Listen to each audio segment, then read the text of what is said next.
Hello friends, welcome to our YouTube channel scjob.in। আজকের ভিডিওতে আমি কথা বলবো Kalyani university BA third semester history major NEP long question suggestion 2026 নিয়ে। তোমাদের মধ্যে যাদের থার্ড সেমিস্টারে হিস্ট্রি মেজর পেপারটি রয়েছে, এই ভিডিওটি তাদের জন্য খুবই হেল্পফুল হতে চলেছে।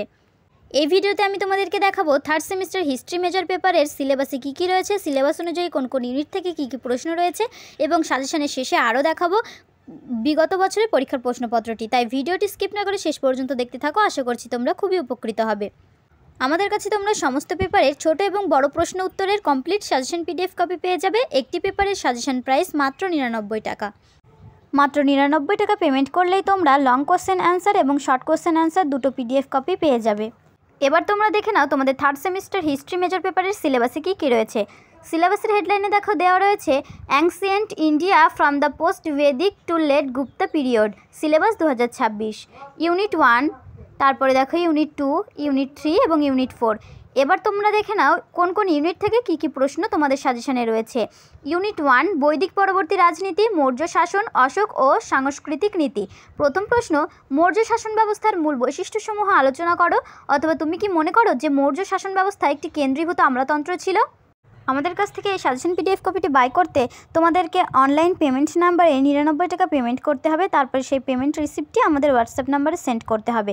তারপরে আমরা তোমাদেরকে সাজেশন পিডিএফ কপিটি হোয়াটসঅ্যাপে সেন্ড করে দেব। ভিডিওর শুরুতে স্ক্রিনে তোমরা আমাদের হোয়াটসঅ্যাপ নাম্বার দেখতে পাবে। আমাদের সাজেশনে প্রত্যেকটি প্রশ্নের উত্তর খুবই সুন্দর পয়েন্ট আকারে দেওয়া রয়েছে।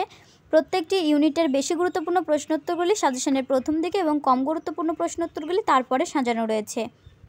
আমাদের সাজেশনের মতো এত সুন্দর পয়েন্ট আকারে সাজানো কোয়ালিটি সম্পন্ন সাজেশন আর কোথাও তোমরা পাবে না। এখন থেকে এই সাজেশনগুলি সংগ্রহ করে তোমরা যদি পড়া শুরু করো, তাহলে পরীক্ষাতে তোমরা খুবই ভালো রেজাল্ট করতে পারবে। আমাদের কাছ থেকে যদি তোমরা সাজেশন পিডিএফ কপিটি বাই করো, তাহলে তোমাদেরকে আলাদা করে আর কোনো টেক্সট বুক বা সাজেশন বুক ফলো করতে হবে না। এই সাজেশনের মধ্যে থেকেই তোমরা সমস্ত প্রশ্ন উত্তর কমন পেয়ে যাবে। এরপরের প্রশ্ন দেখো, সাম্রাজ্য শক্তি হিসেবে মগধের উত্থানের পিছনে কোন কোন উপাদান গুরুত্বপূর্ণ ভূমিকা পালন করেছিল? তোমরা আর দেরি না করে, এদিক ওদিক সময় নষ্ট না করে আমাদের সাজেশন পিডিএফ কপিটি বাই করে নাও। আমাদের ওয়েবসাইটেও এই সাজেশনের বেশ কিছু গুরুত্বপূর্ণ প্রশ্ন উত্তর আপলোড করা রয়েছে। তোমরা যারা আমাদের সাজেশন কোয়ালিটি কেমন হবে তা দেখতে চাও, তারা আমাদের ওয়েবসাইটটি ভিজিট করে দেখে এসেও সাজেশন পিডিএফ কপিটি বাই করতে পারো। আশা করছি তোমাদের কোনো প্রবলেম হবে না। এই ভিডিও ডেসক্রিপশন বক্সে তোমরা পেয়ে যাবে আমাদের WhatsApp number, website link, online payment number এবং আরও অন্যান্য ইম্পর্ট্যান্ট ইনফরমেশান। তাই ডেসক্রিপশন বক্সটি ফলো করতে একদমই ভুলো না। তোমরা যদি আরও অন্যান্য পেপারের এবং অন্যান্য সেমিস্টারের সাজেশন ভিডিও দেখতে চাও, তাহলে আমাদের চ্যানেলটি সাবস্ক্রাইব করে রাখো। সাজেশন সম্পর্কে যদি তোমাদের কোনো রকমের কোনো প্রশ্ন থেকে থাকে, তাহলে এই ভিডিওর কমেন্ট বক্সে জানিয়ে যেতে পারো। প্রয়োজনে আমাদেরকে হোয়াটসঅ্যাপও করতে পারো। পরের প্রশ্ন, চন্দ্রগুপ্ত কীভাবে মৌর্য সাম্রাজ্য প্রতিষ্ঠা করেছিলেন? তোমরা আর কোন কোন সেমিস্টারের কোন কোন পেপারের সাজেশন ভিডিও দেখতে চাও, সেটা আমাদের কমেন্ট বক্সে লিখে জানাও।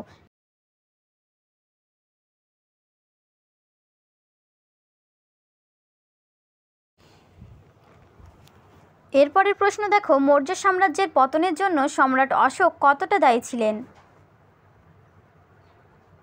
পরের প্রশ্ন, অশোকের ধম্মের চরিত্র বিশ্লেষণ করো। এটি বৌদ্ধ ধর্ম দ্বারা কতখানি প্রভাবিত ছিল? এরপরের প্রশ্ন, অশোক কেন কলিঙ্গ যুদ্ধে অবতীর্ণ হয়েছিলেন?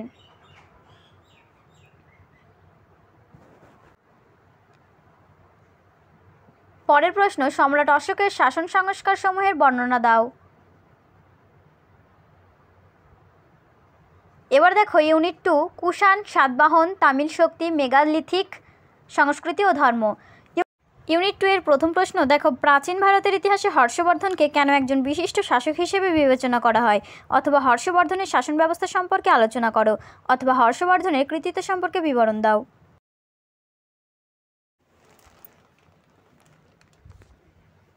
এরপরের প্রশ্ন, সাতবাহন রাজা গৌতমীপুত্র সাতকর্ণীর সাফল্যের পরিধি নির্ধারণ করো।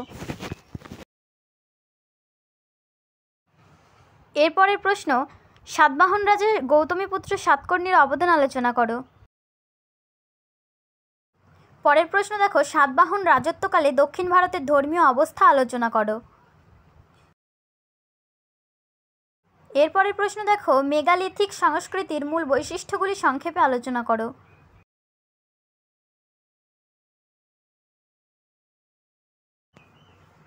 পরের প্রশ্ন, চোল শাসকদের স্বায়ত্তশাসন ব্যবস্থার বিশ্লেষণ করো। পরের প্রশ্ন, মৌর্যোত্তর যুগের শিল্পকলা তথা কুষাণ স্থাপত্য ও ভাস্কর্যের পরিচয় দাও। এরপরের প্রশ্ন, হর্ষবর্ধন যে সমগ্র উত্তর ভারতের অধীনস্থর ছিলেন, এই দাবি কি তুমি সমর্থন করো? এরপরের প্রশ্ন, প্রাচীন যুগে ভারতের ৬ষ্ঠ খ্রিস্টপূর্বাব্দে প্রতিবাদী ধর্ম আন্দোলনের প্রেক্ষাপট কী ছিল? এরপরের প্রশ্ন, সঙ্গম যুগের সামাজিক অবস্থার বিশদ বিবরণ দাও। পরের প্রশ্ন, প্রাচীন ভারতের চোলদের সামুদ্রিক কার্যকলাপের একটি বর্ণনা দাও। পরের প্রশ্ন, সাতবাহন যুগের সামাজিক অর্থনৈতিক অবস্থা ও বাণিজ্যের পরিচয় দাও।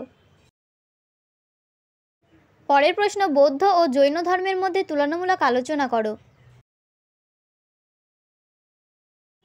পরের প্রশ্ন, কনিষ্কের শাসন ব্যবস্থা আলোচনা করো। পরের প্রশ্ন, শৈব ধর্ম ও বৈষ্ণব ধর্ম সম্পর্কে সংক্ষিপ্ত আলোচনা করো। এবার দেখো ইউনিট 3, গুপ্ত সাম্রাজ্য, বিকেন্দ্রীকরণ, আঞ্চলিক স্বর্ণযুগ ও সামন্তবাদ বিতর্ক। ইউনিট 3 এর প্রথম প্রশ্ন দেখো, তুমি কি গুপ্ত যুগকে স্বর্ণযুগ বলে মনে করো? যদি করো তবে কেন?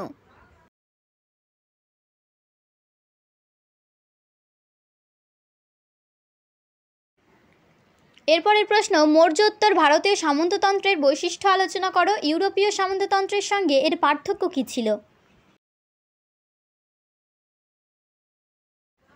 এরপরের প্রশ্ন, সমুদ্রগুপ্তের বৈদেশিক নীতি আলোচনা করো। এরপরের প্রশ্ন, গুপ্ত সাম্রাজ্যের পতনের কারণগুলি মূল্যায়ন করো। এরপরের প্রশ্ন, শিল্প ও বাণিজ্যের প্রসারে গুপ্তদের প্রভাব কীরূপ ছিল?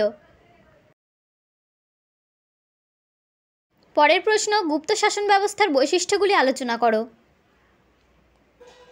এবার দেখো ইউনিট 4, শিল্প সাহিত্য, বিজ্ঞান প্রযুক্তি, বাণিজ্য, গিল্ড, সমাজ সংস্কৃতি ও নগরায়ন। ইউনিট 4 এর প্রথম প্রশ্ন, গান্ধার শিল্পের উপর একটি টিকা লেখো।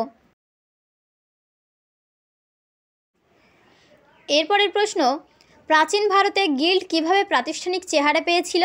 এটি কি ট্রেড ইউনিয়নের একটি ধরন ছিল? এরপরের প্রশ্ন, সঙ্গম সাহিত্যের উপর একটি নিবন্ধ রচনা করো অথবা সঙ্গম সাহিত্যের উপর একটি টিকা লেখো।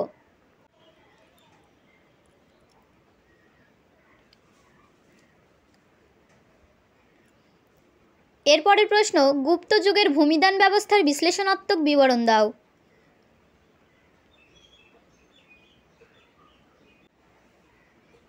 এরপরের প্রশ্ন, গুপ্ত যুগের চিকিৎসা বিজ্ঞানের অগ্রগতি বিষয়ে আলোচনা করো।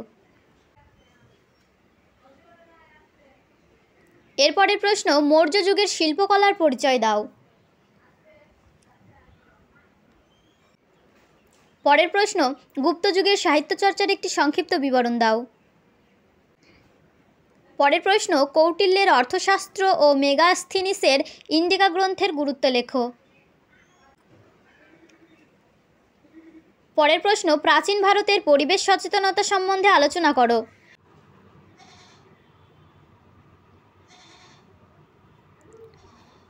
পরের প্রশ্ন, তামিল সাহিত্যের উপর একটি সংক্ষিপ্ত টিকা লেখো। পরের প্রশ্ন, মৌর্য পরবর্তী যুগে ভারত ও রোমান বাণিজ্যের বিস্তারের জন্য কী কী কারণ ক্রিয়াশীল ছিল? এবার তোমরা দেখো বিগত বছরের প্রশ্নপত্রটি। কোয়েশ্চেন পেপার্স 2024, 2024 সালের প্রশ্নপত্র।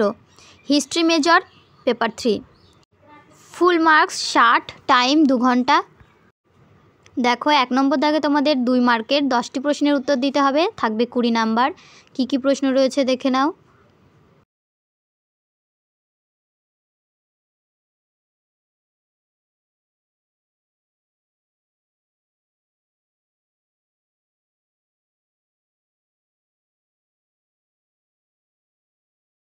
এবার দেখো 2 নম্বর দাগ। 2 নম্বর দাগে তোমাদের 5 মার্কের 4টি প্রশ্নের উত্তর দিতে হবে, মোট থাকবে 20 নাম্বার। দেখো 2 নম্বর দাগে কী কী প্রশ্ন এসেছিল। এবার দেখো 3 নম্বর দাগে 10 মার্কের প্রশ্ন থাকবে, যে কোনো 2টি প্রশ্নের উত্তর দিতে হবে, থাকবে মোট 20 নাম্বার। তো এই ছিল তোমাদের আজকের ভিডিও। ভিডিওটি যদি তোমাদের ভালো লেগে থাকে তাহলে ভিডিওটিতে একটি লাইক করে তোমাদের বন্ধুদের কাছে শেয়ার করে দাও, যাতে তারা উপকৃত হতে পারে। ভিডিওটি যদি তোমাদের কাছে হেল্পফুল মনে হয়ে থাকে তাহলে চ্যানেলটি সাবস্ক্রাইব করে অল নোটিফিকেশনটি অন করে রাখো এবং এরকম আরও হেল্পফুল ভিডিও দেখতে থাকো।